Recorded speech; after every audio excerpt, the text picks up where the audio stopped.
Bonjour à tous et bienvenue dans une nouvelle vidéo. Donc aujourd'hui, on se retrouve pour la vidéo FAQ. Donc voilà, pour toutes les personnes qui sont curieuses d'en savoir un petit peu plus sur moi, c'est maintenant.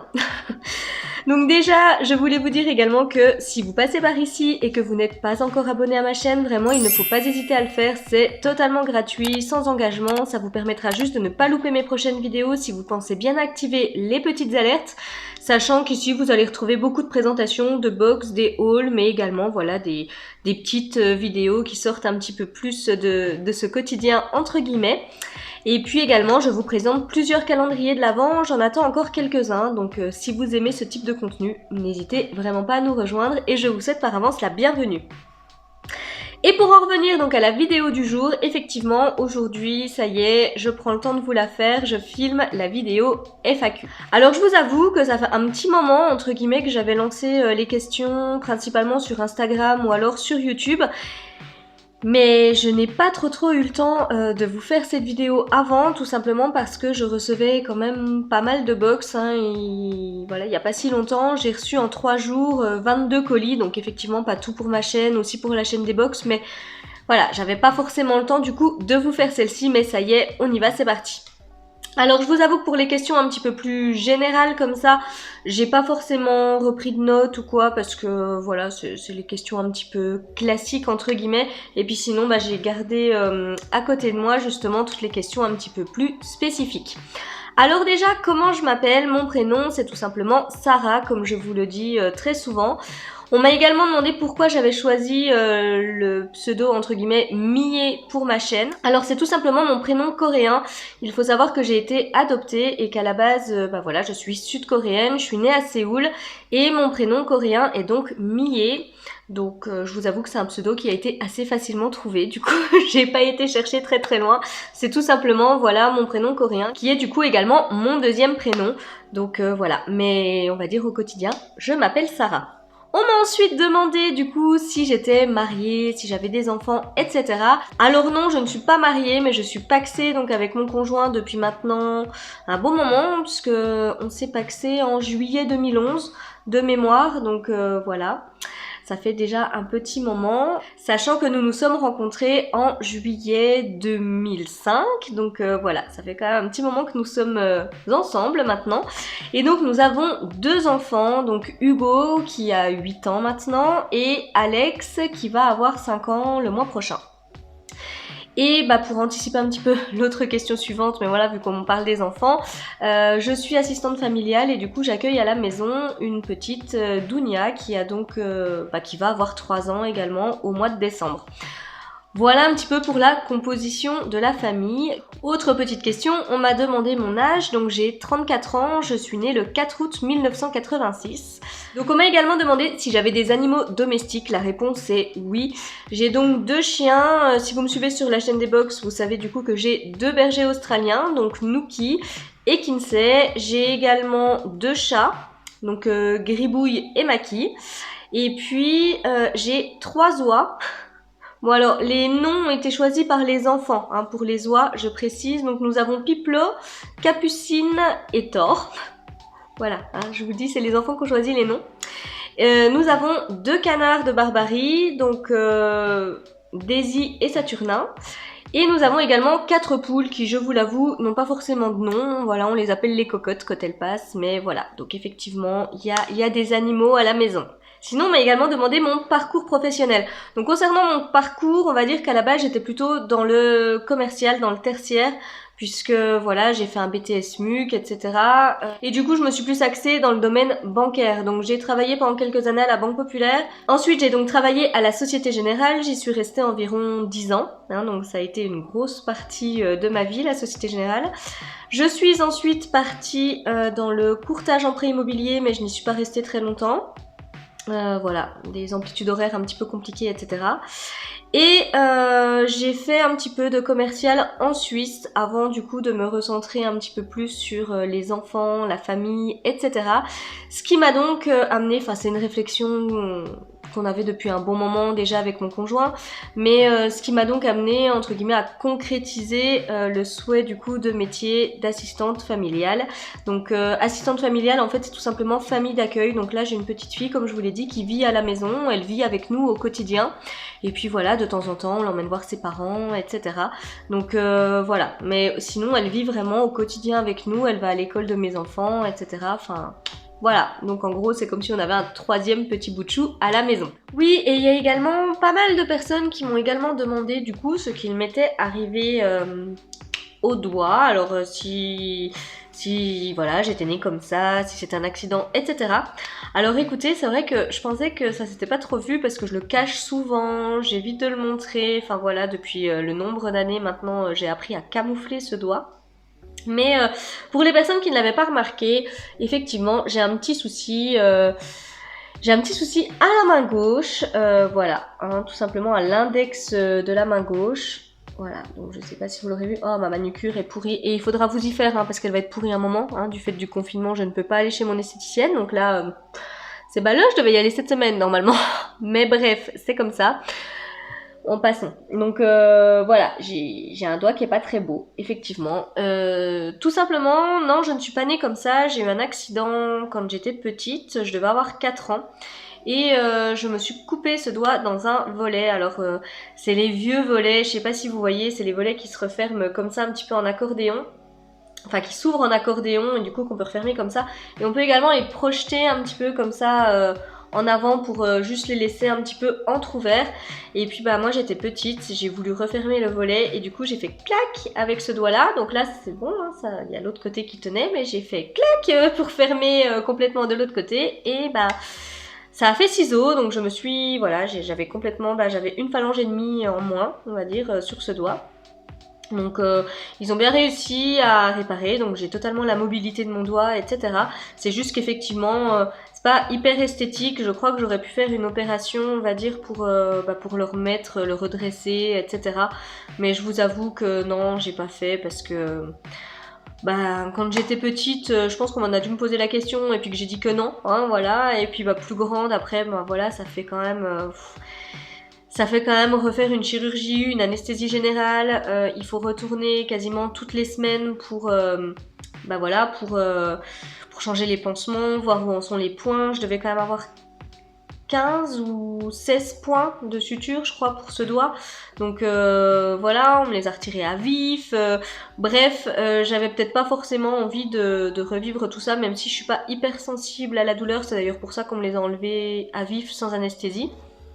Mais je suis pas hyper douillette comme fille, je suis pas très sensible à la douleur, donc des fois ça a du bon, des fois ça a du moins bon, mais voilà, parce que des fois j'ai des douleurs où on me dit oui mais t'aurais dû avoir mal bien avant, bah oui mais j'ai pas eu mal, c'est comme ça, bref. Mais du coup ça m'a permis d'éviter une anesthésie pour enlever ces points, et tout ça pour dire que voilà, j'ai pas forcément vu l'utilité, ni eu forcément l'envie de repasser par une chirurgie pour pour redresser le doigt pour qu'il soit comme son voisin, mais voilà un petit peu ce qui s'est passé avec ce doigt. Mais non, effectivement, je ne suis pas née comme ça. C'est moi petite qui ai voulu jouer avec les volets et le volet a gagné. Voilà. On m'a également demandé du coup où je vivais. Donc moi je vis dans l'est de la France, dans le Doubs, le Haut-Doubs même plus exactement. On n'habite pas loin de la frontière suisse en fait tout simplement, du côté de Pontarlier, tout ça. Donc voilà, pour les personnes qui connaissent, j'habite par là-bas. Ce qui explique un petit peu l'accent de temps en temps qui ressort en vidéo. Alors je n'ai pas l'accent le plus prononcé du monde, concernant l'accent franc-comtois. Mais de temps en temps, quand je revisionne des vidéos au montage, etc., je me rends compte quand même qu'il y a des moments où j'ai quand même bien l'accent. Donc voilà, si vous vous demandiez d'où vient cet accent, c'est l'accent franc-comtois, tout simplement. Ensuite, on m'a donc demandé pourquoi YouTube, parce qu'avec le rythme assez soutenu de vidéos que j'ai, etc., ça devait quand même prendre pas mal de temps. Donc voilà, pourquoi me lancer, tout ça. Donc pourquoi me lancer? Je l'ai déjà un petit peu évoqué dans d'autres vidéos. Donc tout simplement parce que j'ai toujours aimé en fait tout ce qui allait être beauté, etc. Et du coup... Le confinement, les vidéos, comme je l'ai dit à plusieurs reprises, de Clochette de la chaîne Clochette Beauty Box m'ont vraiment aidé à sauter le pas, entre guillemets, à oser le faire. Avant, j'avais jamais forcément pris le temps, j'avais peur, j'avais un petit peu peur de la réaction des gens, etc. Et puis pour finir, je me suis lancée et je ne regrette clairement pas parce que voilà, il y a quand même beaucoup plus de personnes vraiment bienveillantes avec qui on a beaucoup d'échanges que de personnes vraiment qui sont là pour nous casser tout simplement ou critiquer, etc. Enfin voilà. Donc je regrette vraiment pas de l'avoir fait. Et quelles étaient les motivations exactement au départ? Donc c'est tout simplement parce que moi je suis abonnée à pas mal de box internationales. Donc effectivement j'avais pas les box US quand j'ai commencé ma chaîne YouTube. Mais voilà, il y a quand même la Look Incredible, la Face Story, etc. Et du coup, je voyais pas forcément de revues concernant ces box en particulier sur YouTube, à part effectivement des revues en anglais, enfin voilà, des américaines, des anglaises, etc. Donc je me suis dit que ça pourrait peut-être être intéressant de vous les présenter en français, sachant qu'en plus je les recevais, donc de toute façon je les déballais chez moi, donc quitte à faire, autant en faire profiter plus de monde. Et voilà, ça a été entre guillemets les principales raisons qui ont fait que je me suis lancée sur YouTube. Et en fait, on va dire que le rythme de vidéo vient aussi du nombre de box, on va dire, que je reçois, plus les petites vidéos comme celle-ci par exemple que je vous fais en plus, mais on va dire que c'est principalement quand même des unboxings que je vous présente sur ma chaîne. Du coup, voilà, en fonction du nombre de box que je reçois, bah effectivement, il y a plus ou moins de vidéos. Alors, effectivement, j'ai pas forcément souvenir de ne vous avoir sorti qu'une vidéo dans ma semaine. Je crois pas que ça me soit arrivé, on va dire, depuis que j'ai ouvert cette chaîne. En même temps, voilà, il y a quand même toujours pas mal de colis qui arrivent.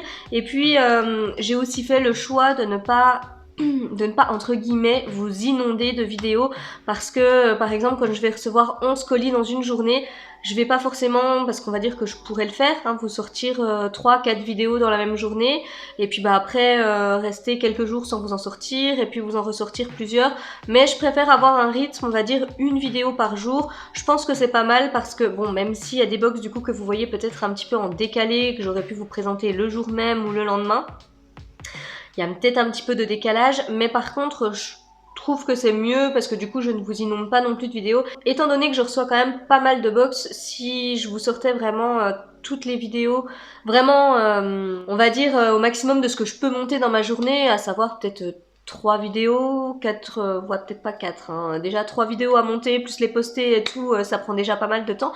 On va dire même 3 vidéos par jour, je trouve que ça fait beaucoup. Alors du coup, je me dis, une vidéo par jour, pour lisser un petit peu tout ça, je trouvais que c'était pas mal au niveau du rythme. Alors effectivement, on m'a également demandé si c'était beaucoup de travail.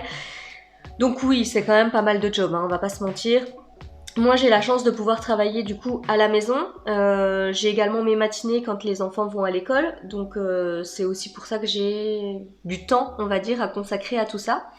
Mais effectivement oui, ça prend pas mal de temps. J'ai envie de dire que tourner les vidéos, c'est ce qui prend encore le moins de temps en fonction de si on est bavarde ou pas. Voilà. Bon, alors moi ça me prend toujours un petit peu plus de temps parce qu'effectivement j'ai du mal à faire des vidéos de moins de 10 minutes. J'essaye quand même de voilà, me raisonner entre guillemets à dire que ma vidéo ne dépassera pas le quart d'heure. Voilà, je fais toujours au mieux. Mais c'est pas ma plus grande spécialité, on va dire. Hein. Vous voyez, je suis une fille qui parle quand même pas mal, qui est assez bavarde et du coup, j'ai un petit peu de mal. Mais on va dire que voilà, le tournage, c'est vraiment ce qui prend le moins de temps. Après, on va dire que ce qui prend pas mal de temps, ça va être le montage principalement. Parce que moi, ma barre d'infos, enfin ma description de vidéo, elle est entre guillemets déjà faite. Je rajoute les éléments concernant la box que je vous présente à l'instant T ou du calendrier que je vous présente, etc. Par contre, voilà, on va dire que c'est pas ce qui me prend le plus de temps. Les tags, c'est pareil à rajouter, ça je les ai déjà quelque part, j'ai plus qu'à les copier-coller. Je les réajuste en fonction de la vidéo que je vous fais, mais en gros, ils sont déjà prêts. Moi, ce qui me prend vraiment le plus de temps, on va dire, c'est le montage. Publier la vidéo, c'est pas non plus ce qui prend le plus de temps, mais voilà, vraiment le montage, on va dire que moi, c'est ce qui me prend pas mal de temps. Donc pour résumer, en gros, on va dire qu'une vidéo elle est d'un quart d'heure comme ça. Si je compte vraiment purement que le montage, on va dire que oui, il y en a peut-être pour 1 heure, 2 heures de montage derrière. Ça dépend de la vidéo, ça dépend de si j'ai beaucoup bafouillé pendant la vidéo, parce que voilà, j'aime bien faire mon montage au fur et à mesure et puis bah effectivement recontrôler l'ensemble encore une fois. Donc quand c'est une vidéo qui va durer un quart d'heure ou 10 minutes, bah voilà, ça va plus vite à revisionner. Par contre effectivement quand je vois, même moi quand je vous fais des vidéos longues d'une quarantaine de minutes etc, je la revisionne, enfin je fais le montage et je la revisionne encore intégralement pour voir ce que ça donne. Même si, bah voilà, des fois il y a encore des loupés, comme sur mes dernières vidéos là. Sur le logiciel de montage, le son était très bien, enfin, au niveau de la musique, voilà, c'était nickel, j'ai envie de dire, en musique de fond. Et puis bah voilà, quand je l'ai mis sur YouTube, eh ben, il s'est avéré qu'en fait non, la musique de fond était en fait plus forte. Donc vous voyez, il y a encore malgré tout, il y a encore des petites choses à ajuster, etc. Mais voilà, j'apprends au fur et à mesure, hein. J'ai démarré au mois de mai, donc j'apprends vraiment au fur et à mesure. Et là du coup je vais passer aux questions un petit peu plus spécifiques, on va dire, concernant la chaîne que vous m'avez envoyée. Donc la première question, on va dire, plus spécifique qu'on m'a posée, c'était de savoir depuis quand est-ce que j'achetais des box beauté. Alors j'ai commencé les box beauté il n'y a pas si longtemps en fait, puisqu'il y a 2 ans, 2 ou 3 ans. Je ne vais pas vous dire de bêtises, on va dire 2 ou 3 ans. Et je suis pas tombée addict tout de suite. Ma première box a été donc la Glossy Box. Mais je suis pas tombée addict tout de suite en fait, parce que je sais pas, enfin Glossybox s'est vraiment beaucoup amélioré par rapport à avant. Je l'ai trouvé pas mal, j'étais contente de recevoir ma petite box tous les mois, mais j'étais pas non plus transcendée. Limite, je préférais garder mes sous et puis vraiment aller m'acheter et vraiment aller craquer chez Sephora, on va dire, plutôt que de recevoir cette box. Ça n'a pas duré, hein. Vous vous en doutez. On m'a demandé ensuite depuis quand remontait ma passion pour le make-up et les box. Alors bon bah voilà, les box, hein, je vous l'ai dit, ça date d'il y a 2-3 ans. Concernant le make-up, j'ai envie de vous dire que pour autant que je m'en souvienne, voilà, non, j'ai vraiment toujours été passionnée par le make-up. J'ai commencé à me maquiller assez tôt. On va dire que je piquais déjà le maquillage de ma maman quand j'étais toute petite. J'ai commencé à vraiment me maquiller, on va dire, avoir l'autorisation de me maquiller pour sortir au collège. Et depuis, on va dire que j'ai pas le souvenir d'avoir eu des phases où je ne me maquillais pas, etc. Par contre, ma passion initiale, on va dire, c'était vraiment le make-up. Le soin, c'est vraiment plus venu après, tout ce qui allait être crème, etc. Je voyais pas forcément l'intérêt. Je me suis maquillée le teint d'ailleurs assez tard, puisque j'ai commencé à me maquiller le teint, je devais avoir 25-26 ans. Je me suis pas forcément maquillé le teint avant, j'en avais pas forcément le besoin. Enfin voilà, je mettais juste une petite poudre, etc. Et puis ça suffisait largement. Je mettais même pas de bébé crème ou de CC crème, rien. Ce que j'ai toujours aimé me maquiller, on va dire, principalement, c'était les yeux. Donc voilà. On m'a ensuite demandé quelle était mon influenceuse préférée. Alors, influenceuse préférée, on va dire que je me laisse pas forcément trop influencer, on va dire, ça va vraiment être en fonction de mes goûts. Mais par contre, une personne que je suis depuis de nombreuses années maintenant, c'est Lodos Makeup, donc Laura de la chaîne Lodos Makeup. Et puis également Marie de la chaîne Enjoy Phoenix. On va dire que c'est les deux plus grosses youtubeuses que je suis. Voilà. Vu que les questions d'il y a un petit moment, effectivement, tu prends quel calendrier cette année et pourquoi? Alors bon, bah je vous en ai déjà présenté pas mal, hein, des calendriers de l'Avent. Je sais plus, je crois qu'on doit être à 9 maintenant. Et puis donc ceux qui restent à venir, alors après à voir si je recraque ou pas, mais je suis pas sûre, on verra, parce que là du coup je vais quand même déjà en avoir commandé pas mal. Donc là j'attends le My Little Box, le Pure Lay, le Degusta Box, et puis il y en a un dernier. Ah bah le Look Fantastique, voilà, c'est les 4, on va dire, derniers calendriers de l'Avent que j'attends. Je me tâte vraiment pour le Kills parce que je voulais vraiment me le commander. Ça fait un paquet de temps que je louche sur ce calendrier et que je me dis ah j'aimerais bien le prendre et tout, mais je me dis voilà, ça fait encore mettre 90 € dans un calendrier. Donc j'attends de voir un petit peu si effectivement il y a des promos dessus, etc. Pourquoi pas, je craquerai peut-être, mais pour l'instant on va dire que je vais rester sur ceux que j'ai pris. Alors pourquoi j'ai choisi ces calendriers de l'Avent là ? Tout simplement parce qu'on va dire que ce sont des marques normalement que j'aime plutôt bien, comme le The Body Shop, clairement c'est une marque que j'aime beaucoup. Après j'ai des références, on va dire, un petit peu comme le Rituals d'ailleurs. Ce sont vraiment 2 calendriers pour lesquels j'ai voulu me faire une idée sur la marque en général j'ai envie de dire, puisque j'ai mes petites gammes chouchou dans chacune de ces marques. Mais par contre, voilà, j'ai jamais été forcément hyper aventurière à vouloir prendre autre chose, etc. Pour Rituals, j'attendais de recevoir des choses dans les box. Voilà, puis The Body Shop, je commandais à peu près toujours la même chose. Donc j'ai vraiment eu envie de me faire une idée, on va dire, sur la marque en général, plutôt que sur les références que je connais et que j'adore déjà. Donc ça, on va dire que c'est pour les deux là. Le bis donc de chez Belle Hypoallergénique, je l'avais commandé, c'était plus pour la découverte parce que je voulais voir si je pouvais vous faire découvrir peut-être un calendrier pour les personnes qui ont les peaux sensibles, etc. Bon, ça a été un petit flop, hein, je vous l'avoue, mais j'avais envie de voir un petit peu ce que ça pouvait contenir, est-ce que ça pouvait être bien et tout. Donc là, c'était pour découvrir. Je vous ai présenté quoi encore comme calendrier?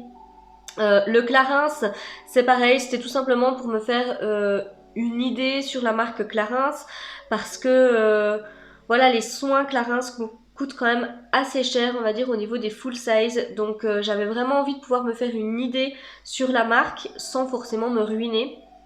Donc une centaine d'euros, j'ai envie de dire, pour découvrir tout le panel de produits qu'on a reçu dans le calendrier, même si je suis d'accord, ce sont de petits formats. Je trouvais que c'était pas mal sur le principe. Alors là, je vous avoue que maintenant on est reconfiné, etc. Et que ma maman va bientôt fête son anniversaire à la fin du mois de novembre. Du coup, je lui ai offert pour son anniversaire parce que j'allais pas pouvoir la voir, etc. pour lui faire son cadeau d'ici à la fin du mois de novembre. Donc, du coup, je l'ai offert à ma maman, à voir si je me le recommande ou pas. On verra bien parce que j'ai quand même largement de quoi faire à la maison. Le Lancôme, c'est parce qu'il m'avait tapé dans l'œil l'année dernière. Et j'ai envie de vous dire heureusement, hein, étant donné qu'on retrouve quand même quasiment toutes les références, j'ai envie de dire, de l'année dernière. Donc du coup, je suis contente de l'avoir reçu. Et pareil, Lancôme, c'est assez cher, etc. Donc pour pouvoir découvrir plusieurs produits, je trouve que c'est plutôt sympa.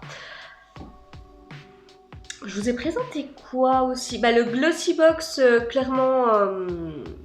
voilà, j'avais vu un petit peu des spoils dessus, je savais qu'il allait être top, donc voilà, c'est pour ça que je l'ai commandé. Ça, on va dire que c'était vraiment le calendrier que je voulais avoir cette année.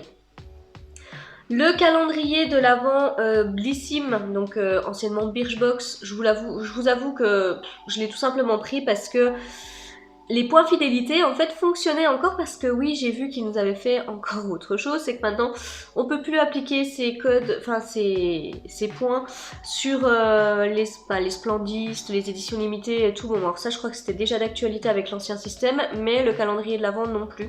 Donc du coup, pour toutes celles qui voudraient le commander avec leur fidélité, ça ne sera plus possible.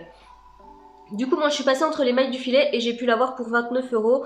Donc là, je me suis dit que même s'il y avait des références que j'avais déjà reçues dans les box, c'était quand même un petit peu moins grave.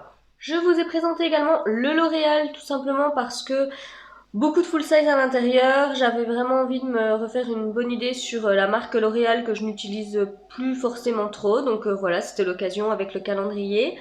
Et puis le Sephora, voilà, je l'ai un peu commandé à l'aveugle. D'ailleurs, oui, j'attends toujours mon blush ou mon highlighter, je sais plus, Natasha Denona. Hein, je vais relancer un petit coup le service client, puisqu'il est arrivé cassé comme pour la plupart d'entre nous. Et ils doivent me renvoyer le produit, donc je vais les relancer un petit coup. Et celui-là, bon voilà, calendrier de l'Avent multimarque de chez Sephora, j'avais vraiment envie de le prendre. Là, je vous avoue que, on va dire par rapport au Glossy Box par exemple, j'ai vraiment été pas déçue du contenu, mais voilà, j'ai trouvé que le Glossy Box par exemple était beaucoup mieux. J'ai commandé le Look Fantastique parce que voilà, c'est... Alors même si cette année il est plus axé soin, mais généralement je lui trouve une bonne balance, on va dire, entre make-up et skincare, et puis voilà, des marques qu'on aime bien retrouver, des marques anglaises, etc. Donc un incontournable, j'ai envie de dire. Le Degustabox parce que pareil, j'ai pu l'avoir pour pas trop cher et puis ça change un petit coup de la beauté. Le Pure Lace c'est pareil, j'avais envie un petit peu, j'aime bien les bijoux Pure Lace tout simplement. Et puis voilà, j'avais envie de voir un petit peu ce qu'on pouvait recevoir dans ce calendrier de l'Avent qui nous annonce tout de même une valeur produit supérieure à 700 €. Donc franchement, il était hyper rentable étant donné qu'il coûtait 139 ou 149 €, je ne sais plus. Donc voilà, j'avais vraiment envie de voir. Et le My Little Box, en fait, j'ai pu voir un petit peu ce qu'il allait y avoir dedans et ça m'a vraiment donné envie de le commander. Donc voilà, hâte de vous faire encore découvrir ceci. Et puis comme je vous dis, on n'est pas à l'abri d'un craquage pour que je vous en représente d'autres. Ne vous inquiétez pas trop là-dessus. On m'a donc également demandé à quelle box du coup je suis restée le plus longtemps abonnée. Alors clairement c'est la Glossy Box. Et je suis en train de réfléchir à une question précédente. Du coup, je pense vraiment que les box, ça doit remonter à 3 ans et demi en fait. J'ai dû faire une petite erreur de calcul au niveau de la durée. Parce que la Look Incredible, j'y suis maintenant abonnée depuis plus d'1 an et demi. Et c'est pas la première que j'ai prise. Glossy Box, on va dire que j'ai dû y rester abonnée 2 ans. Donc oui, c'est ça, ça doit faire maintenant... ça doit faire 3 ans et demi en fait que les box sont entrées dans ma vie. Mais du coup oui, on va dire que la plus longue durée, on va dire, ça aurait été la Glossy Box que j'ai vraiment prise sans interruption. Je vous avoue que je l'ai arrêtée quand même pendant un moment parce que je trouvais qu'il y avait beaucoup de redondance dans les produits. C'était vraiment des produits fond de tiroir, etc. Donc j'avais arrêté cette box. Bon là ils ont vraiment fait de gros progrès, hein, on va pas se le cacher. Donc c'est pour ça que j'ai repris la box. Et donc oui, il y a la Look Incredible, donc effectivement ça fait moins longtemps, mais on va dire que c'est vraiment une box que je ne pourrais pas arrêter. Enfin, clairement elle est hyper rentable, on reçoit des marques qui sont top dedans, donc j'adore cette box. Quelle est ta box coup de cœur ? Alors, c'est assez difficile comme question ça, parce que j'ai envie de vous dire que moi les box je les mets pas mal en termes de coup de cœur par catégorie. Vous en donnez qu'une, c'est un petit peu compliqué parce que j'aurais du mal, on va dire, à conserver par exemple qu'une box de soins ou qu'une box de make-up, vu que j'adore les deux, j'aurais vraiment du mal. On va dire que vraiment si je devais me restreindre, je garderais uniquement, on va dire, une box de chaque catégorie. Voilà, donc une soin, une make-up. J'aurais vraiment du mal à garder par exemple qu'une glossy box où on va me dire oui, il peut y avoir une bonne balance des deux, etc. Mais j'aurais vraiment du mal à conserver que ce type de box là. On va dire que mon top au niveau du soin, je pense que si vous me suivez maintenant, vous le savez, c'est la Face Story. Je ne pourrais plus me séparer de cette box. Alors effectivement, c'est une box qui est qui est saisonnière, hein, donc on la reçoit tous les 3 mois. Mais je pourrais plus me séparer de cette box. Franchement, tous les produits que je reçois sont tous utilisés. Voilà, ils ont une efficacité juste de dingue. Alors elle peut paraître chère comme ça, mais il faut remettre les choses dans leur contexte. On reçoit que des full size, c'est tous les 3 mois. Donc du coup, si on ramène ça au mois, je trouve que ça reste quand même vraiment assez raisonnable. Donc du coup, j'aurais vraiment beaucoup de mal à me séparer de cette box. On va dire que pour le make-up, c'est un petit peu plus dur. J'ai un petit peu de mal à me décider entre la Look Incredible et la BoxyCharm Premium. Je pense que je garderai quand même la BoxyCharm Premium parce que, enfin voilà, là ça fait quelques mois que je les reçois et les contenus sont juste dingues. Donc je pense que je conserverai la BoxyCharm Premium et la Face Story pour le soin, si vraiment je vais faire un choix. Mais c'est pas facile pour moi de choisir. Quelle box spécifique pour tous les abonnements confondus as-tu préféré ? Alors, ça rejoint un petit peu la question là du coup que je viens d'avoir. Tout abonnement confondu, on va dire que malgré tout, si je devais en conserver une seule, que voilà, j'avais vraiment pas le choix, je garderais quand même la BoxyCharm.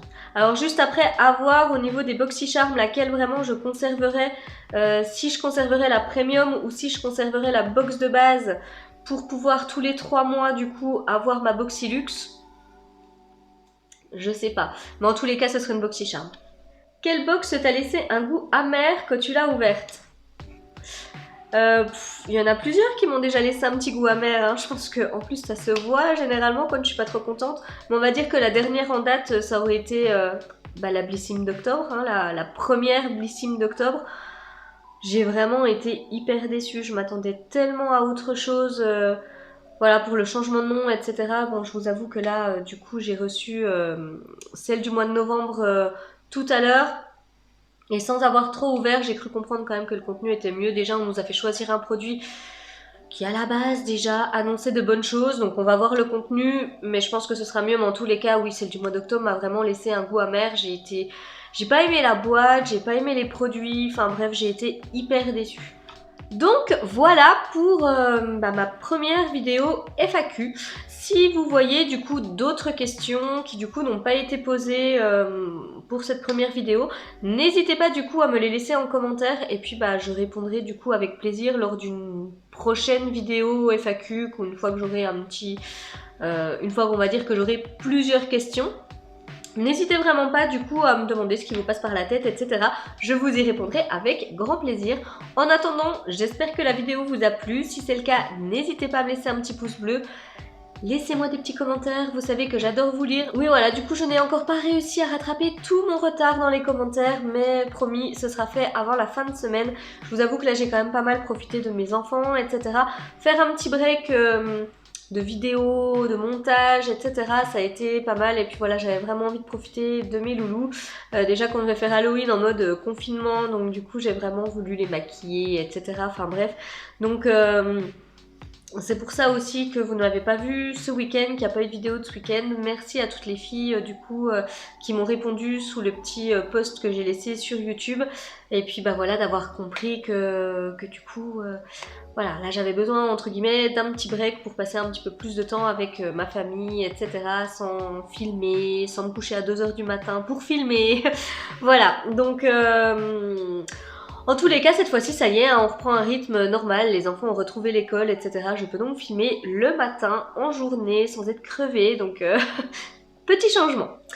Voilà, et puis moi, il ne me reste plus qu'à vous souhaiter une très très belle journée, vous faire de gros bisous, et vous dire à très bientôt dans une prochaine vidéo. Bye bye!